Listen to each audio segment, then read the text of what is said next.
Boa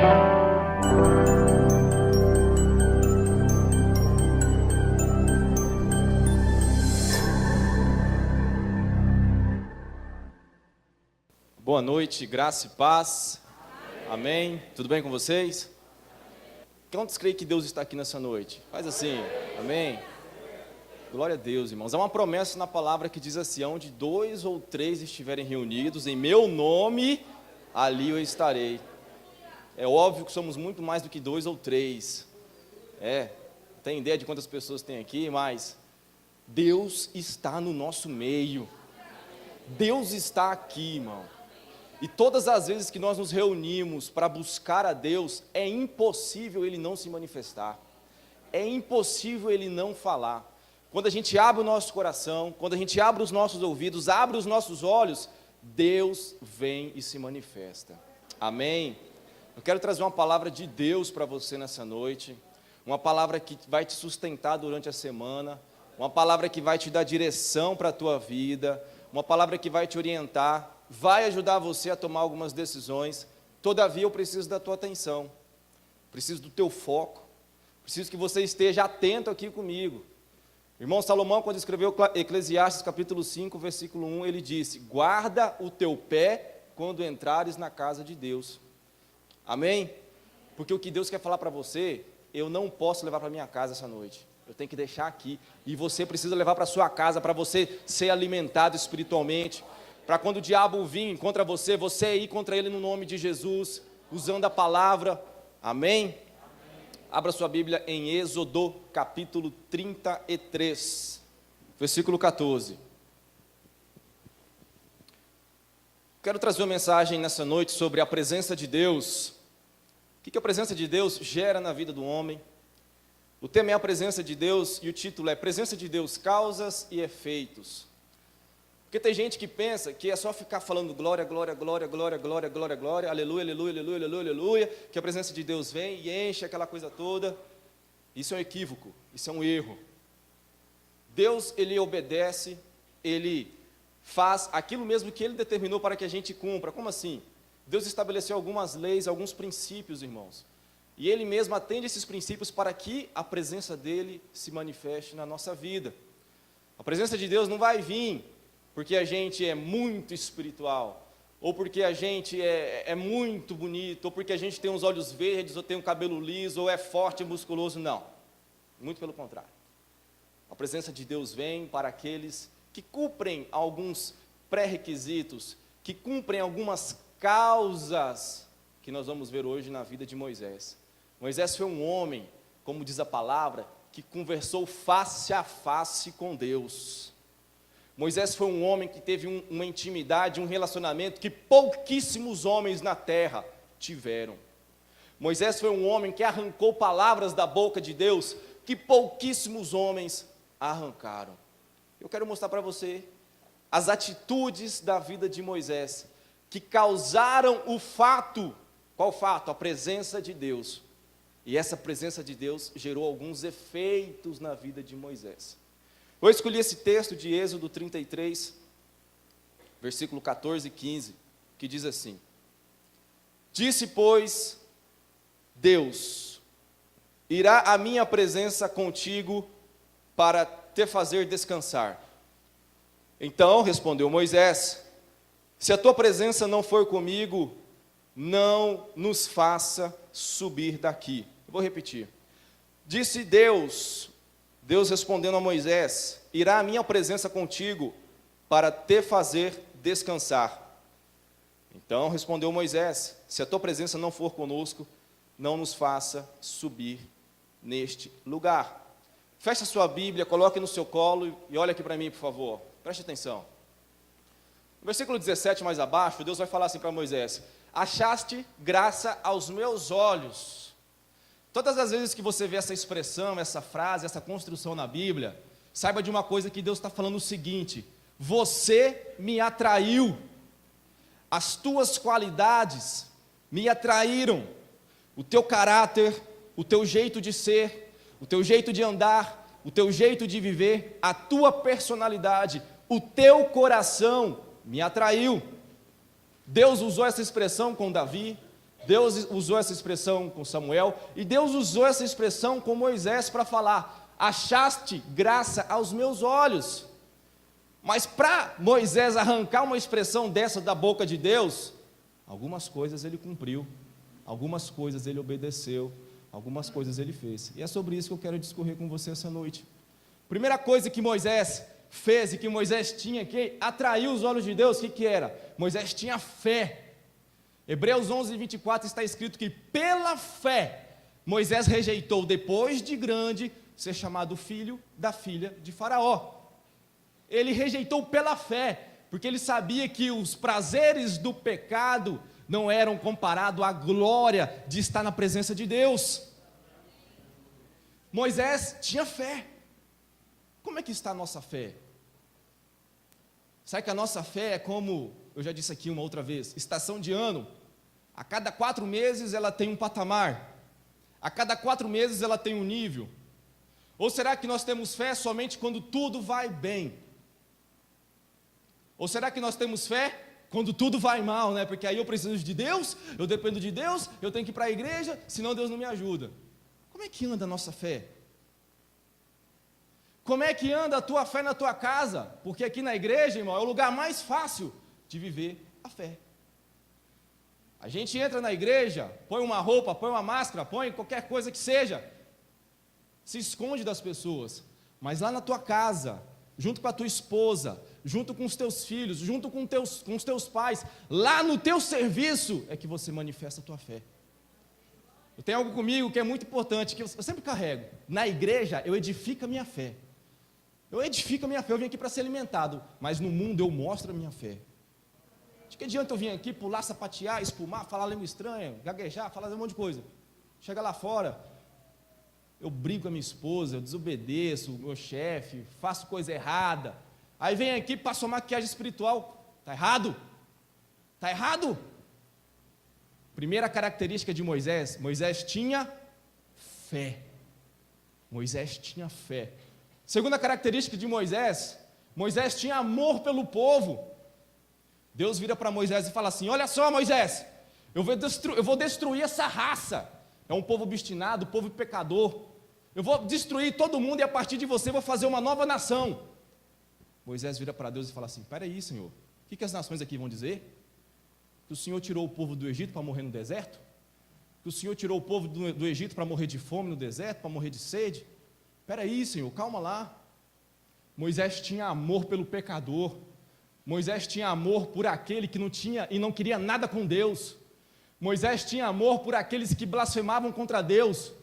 Como que está o nosso amor pelo próximo?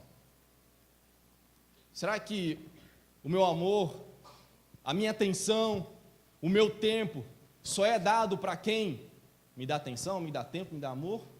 Será que nem na minha oração eu oro pelos meus inimigos?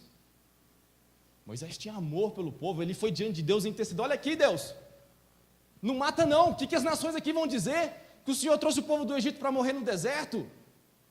Moisés tinha amor pelo povo. Como é que está o nosso amor? Será que o nosso amor está condicionado àquilo que recebemos? Se fosse assim, irmão, Deus nunca deveria nos amar.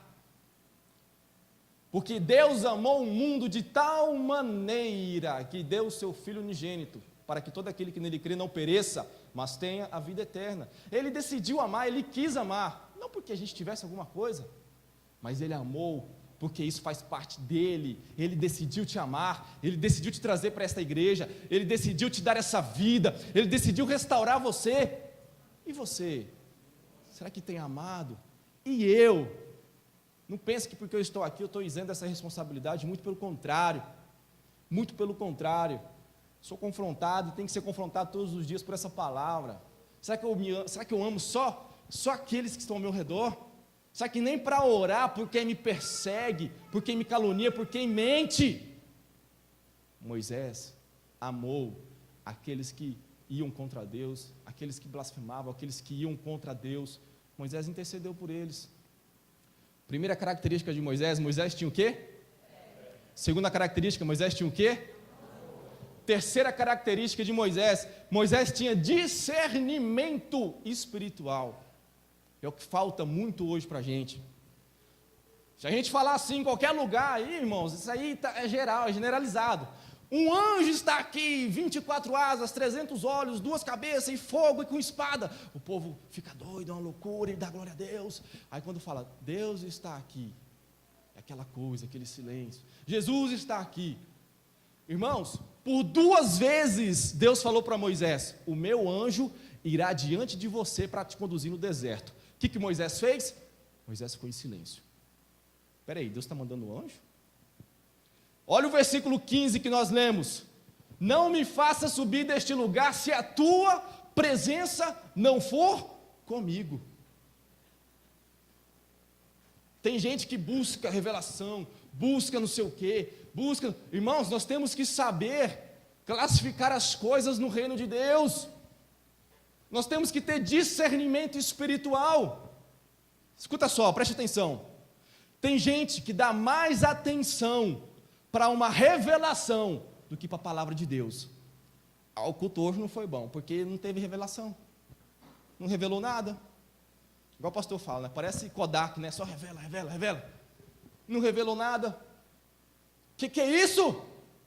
Tem gente que dá mais valor a um derramar do Espírito Santo do que a uma vida cheia do Espírito Santo. Há muita diferença nisso. Vem na igreja, é um derramar, é um fogo, é aquela coisa, né? Vem, sai da igreja, acabou. Né? A vida cheia do Espírito Santo é na escola, é em casa, é na igreja, é na rua, é no supermercado, é em qualquer lugar que você for. Você tem que ter discernimento espiritual. Qualquer anjo já te dá arrepio. Vai orar, não derrama uma lágrima na presença de Deus. Aí vem alguém com uma revelação, treme, chora aquela coisa toda. Moisés tinha fé. Moisés tinha amor pelo povo. Moisés tinha discernimento espiritual. Moisés, vai o anjo eu não quero não. Não vem com o anjo não, eu quero o Senhor. Se a tua presença não for comigo, não me faça sair daqui, Deus. Tem que ser essa a nossa oração todos os dias, irmãos. Deus, se a tua presença não for comigo, se o Senhor não for, meu Deus, vá comigo. Características de Moisés que atraíram a presença de Deus. Está vendo que não é só ficar falando glória, glória, glória? Tem toda uma causa que gera um fato que é a presença e que logo a pouco nós vamos falar dos efeitos.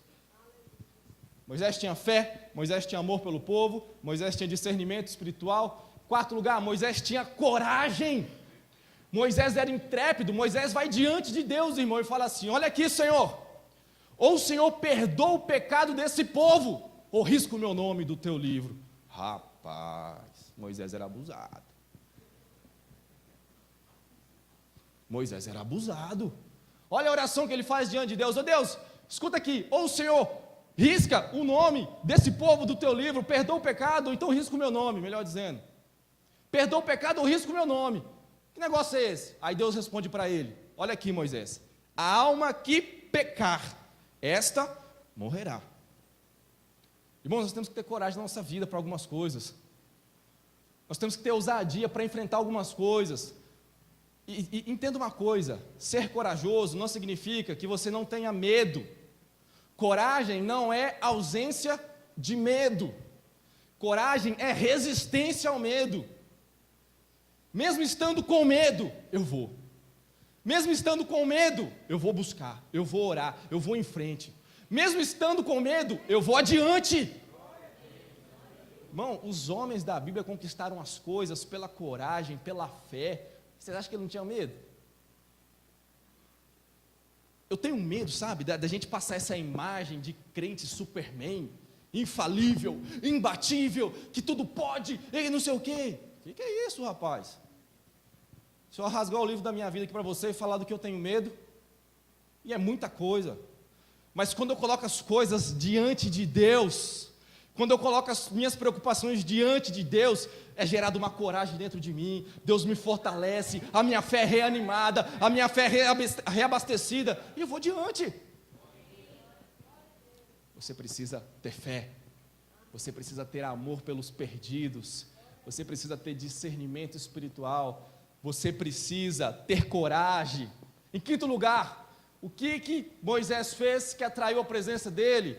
Moisés tinha fome de Deus, meu povo. Moisés tinha sede de Deus. Olha a oração que Moisés fez: Senhor, eu rogo que mostre a tua glória. Ei, Deus, ele não se manifesta para os apáticos. Deus não se manifesta para os indiferentes. Deus não se manifesta para preguiçoso, para gente que não investe tempo com Ele. Você tem que ter fome, você tem que ter sede, você tem que desejar ardentemente. Eu rogo que me mostre a tua glória. Eu rogo, eu clamo, eu oro que me mostre a tua glória. Como têm sido as tuas orações? Em nome de Jesus, amém. Senhor, obrigado. Em nome de Jesus, amém. Parará, amém. Ai, meu Deus, correria, aquela coisa toda, não sei o quê. Quanto tempo você tem investido para buscar a presença de Deus?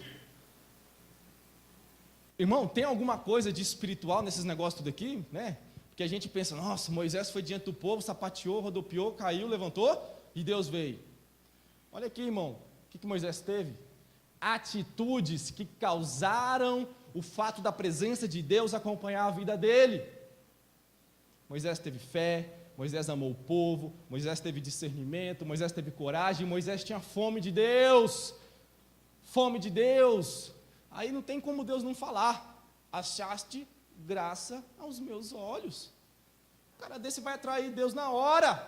Opa, lá em Rio Verde, na Igreja Batista, tem alguém que tem fé. Lá tem alguém que ama os perdidos. Lá tem alguém que me busca, que tem fome, que tem sede. É lá que eu vou.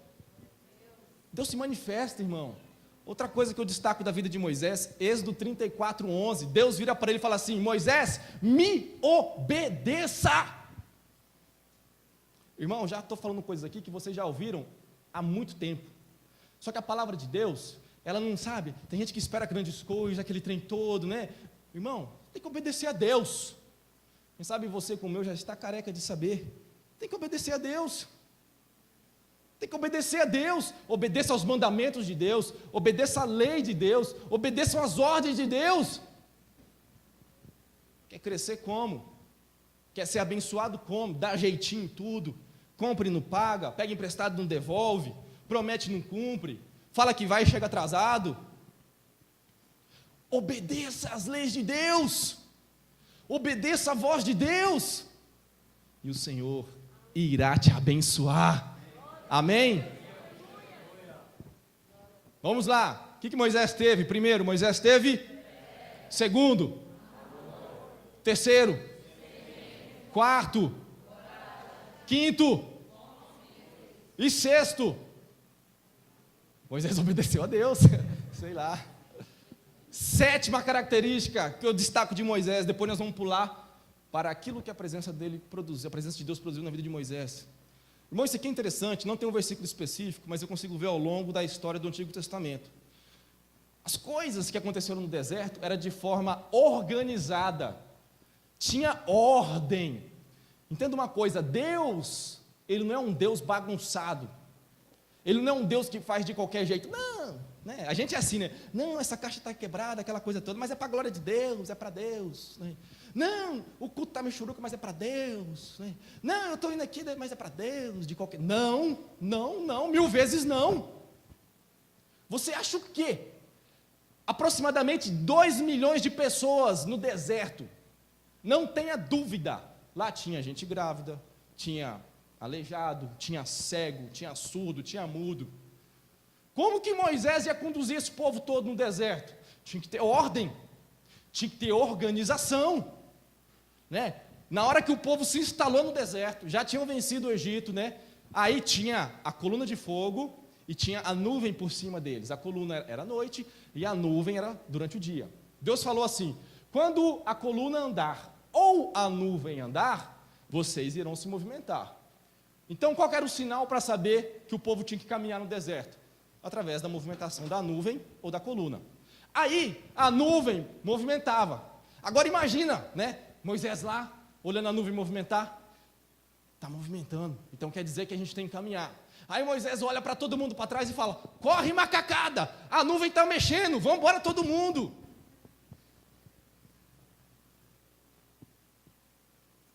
o povo era dividido em tribos no deserto. Quando a nuvem movimentava, uma tribo vinha e desmanchava o tabernáculo.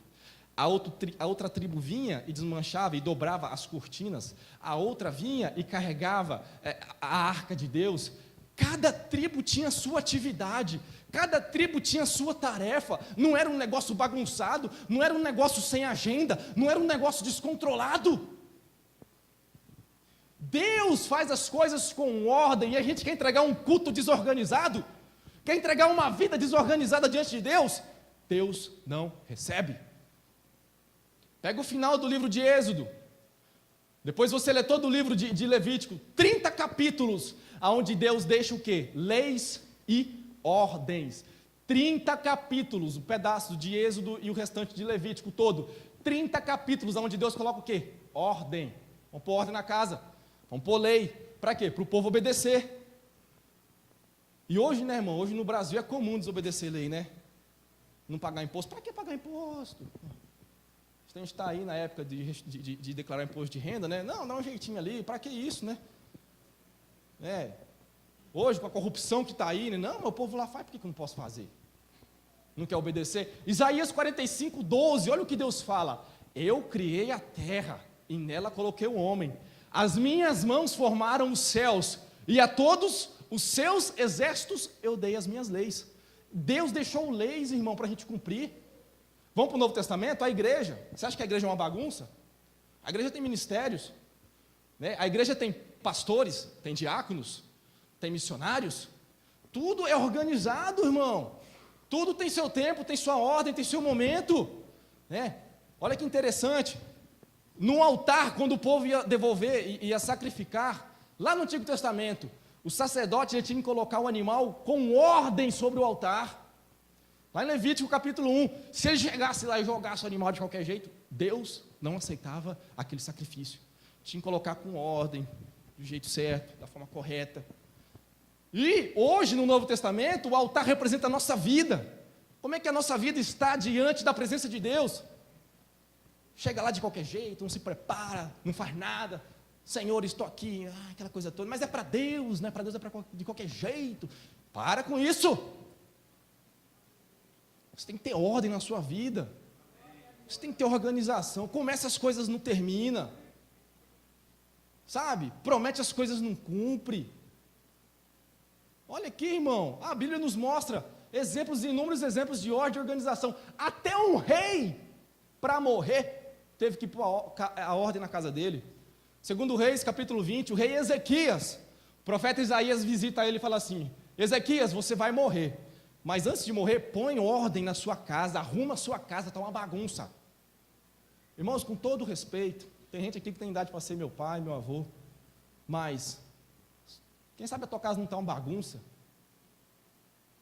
Filho desobedece pai, mulher desrespeita marido, marido grita com mulher, bate até no cachorro, aquela coisa, aquela coisa, chega em casa, meu Deus, aquela confusão, você não sabe se está no Estado Islâmico ou se você está na sua casa, aquela briga, né? Um querendo matar o outro, um querendo destruir o outro, aquela bagunça.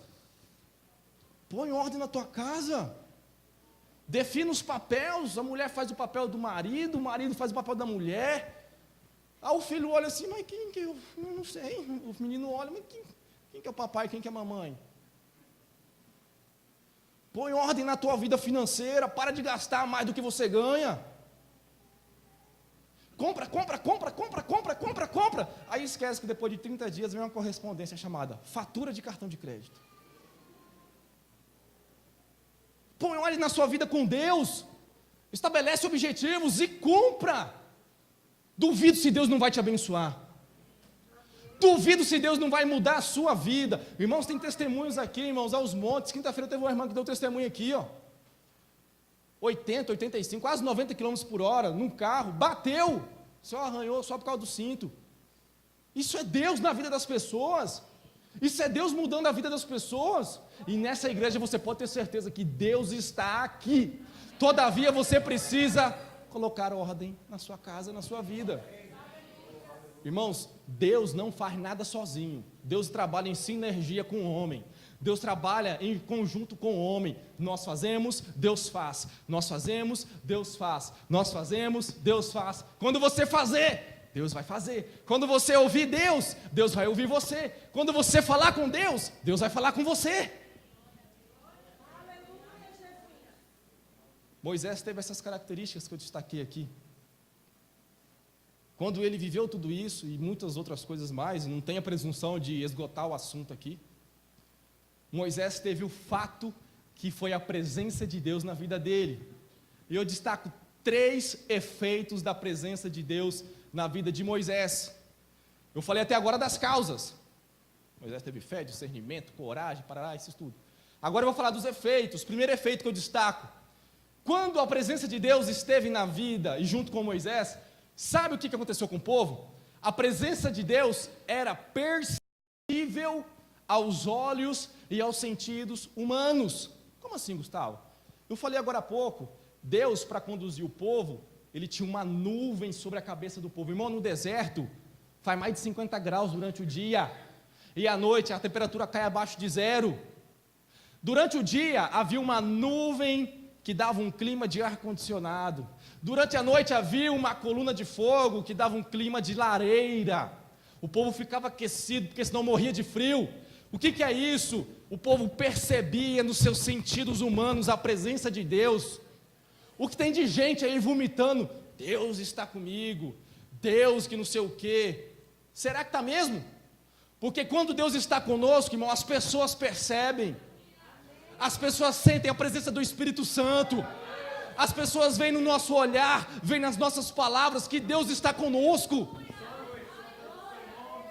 Mas espera aí, você entrou nessa empresa semana passada, você tem algo de diferente. O que você tem? É a presença de Deus.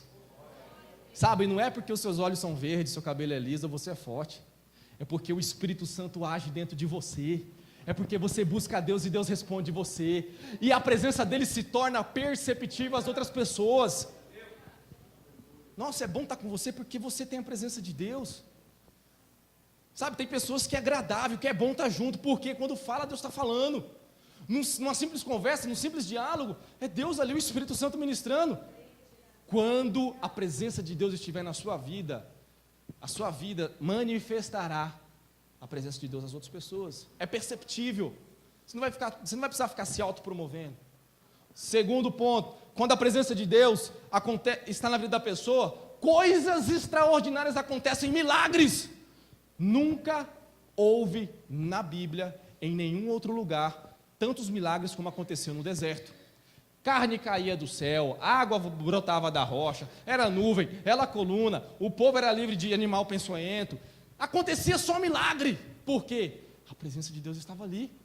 Você quer ter milagre na sua vida? Você quer ver o impossível se tornando possível? Busque a presença de Deus, porque a presença de Deus desbatará todos os teus inimigos. Realizará milagres na sua vida. A presença de Deus. Coisas extraordinárias acontecem. Última característica que eu destaco: a presença de Deus traz a glória de Deus, irmão. A presença de Deus traz a própria presença manifesta. Quando eles inauguraram o templo construído por Salomão, a presença encheu a casa. Os sacerdotes não podiam ficar em pé. A presença encheu aquela casa. Quando você buscar a presença, você vai orar e Deus vai falar com você. Quando você buscar a presença de Deus, você vai trancar-se no seu quarto e lá você vai sentir a presença de Deus. E não vai precisar só vir na igreja, porque nós temos que estar na presença dele todos os dias. Como anda a sua vida? Como anda a minha vida? E hoje é uma noite de ceia, é uma noite de reflexão. Irmãos, eu sou muito sincero, sabe? Deus, eu tenho a visão espiritual fechada, não vejo as coisas como muitas pessoas veem. Sou avivado, falo língua estranha, acredito nos dons, mas irmãos, é a palavra, comigo é a palavra, sabe? Coloca a tua vida na peneira da palavra. Como é que está a tua vida? Ainda há chance, as portas não se fecharam, a trombeta ainda não tocou. Prepare-se, noiva. Como está o teu azeite? Está acabando ou ainda tem muito? Coloca a sua vida nessa noite diante de Deus, porque Deus quer manifestar a presença dEle nos seus dias, na sua família. Fique de pé em nome de Jesus.